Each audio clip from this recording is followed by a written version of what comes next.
On ne naît pas citoyen, on le devient.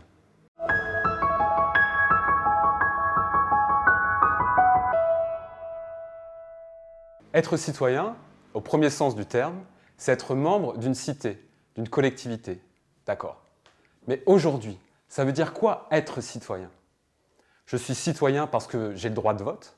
Je suis un bon citoyen parce que j'exerce mon droit de vote. On sent bien que cette notion de citoyenneté, elle manque de consistance, elle manque de cœur, elle manque de chair, elle manque de vitalité. Ce citoyen-là, on lui a enlevé la vie, on lui a enlevé son pouvoir. Or, dans ce mot citoyen, aux armes citoyen, être citoyen du monde, il y a une grandeur, une noblesse, avec laquelle il nous faut nous réconcilier. Se sentir citoyen, au fond, c'est quoi? C'est comme se sentir appartenir à une grande famille. Quand on aime sa famille, on s'intéresse à ce qu'elle vit et on veut le meilleur pour chacun d'eux. Être citoyen, c'est élever sa conscience. Élever sa conscience au-delà du cercle restreint de sa petite vie et de ses petites préoccupations, pour embrasser l'idée du bien commun. Le bien commun, c'est quoi? C'est vouloir le bien de personnes qu'on ne connaît même pas.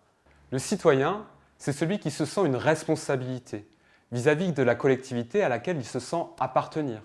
Son village, sa région, son pays, jusqu'à l'humanité entière. Si tu veux savoir si tu es citoyen, tu as une question à te poser. Est-ce que tu te sens responsable du milieu dans lequel tu vis? Est-ce que tu te sens une responsabilité vis-à-vis des gens qui y vivent? Et si oui, alors qu'est-ce que tu fais? Ce que dit Platon, c'est que pour qu'une société soit juste, il faut des hommes justes. Et que ça passe par l'éducation.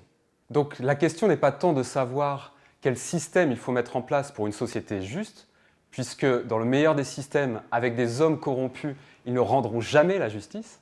La question est de savoir quels hommes, quelles femmes, avec quelles valeurs pour construire ce monde nouveau et meilleur. Et donc, quelle éducation pour cela? Éduquer, éduquere, c'est conduire vers, faire sortir d'eux. L'éducation platonicienne, elle vise à aider l'individu à faire sortir de lui-même son potentiel pour qu'il se réalise. Alors, parce que ses valeurs se révèlent et s'activent, il trouve naturellement sa place dans la société. Mais aujourd'hui, quelle question on pose à un jeune quand on veut l'aider à s'orienter? Qu'est-ce que tu aimes dans la vie? Qu'est-ce qui t'intéresse? Mais est-ce qu'on lui pose la question: en quoi veux-tu être utile? Qu'est-ce que tu veux apporter au monde? Or, c'est à travers ce genre de questionnement que l'on libère le pouvoir du citoyen. On se réalise à travers ce que l'on donne, pas à travers ce que l'on reçoit. Donc, d'après toi, est-ce qu'on est citoyen? Oui, évidemment, puisqu'on a tous cette capacité à aimer et à agir pour plus grand que soi. Et en même temps, est-ce que ça va de soi pour chacun de vivre en citoyen? Évidemment, non. Il suffit de regarder la société individualiste dans laquelle on vit. On prône la compétition, on prône l'avoir, on prône la bataille des uns contre les autres. Donc, il y a un combat intérieur à mener pour acquérir une force morale, une intégrité intellectuelle.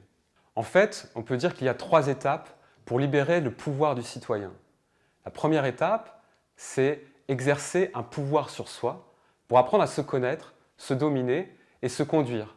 Ça, c'est le citoyen qui se libère de lui-même. La deuxième étape, c'est l'exercice d'un pouvoir transmettre pour aider les autres à se libérer d'eux-mêmes. Et ça, c'est le rôle de l'éducation.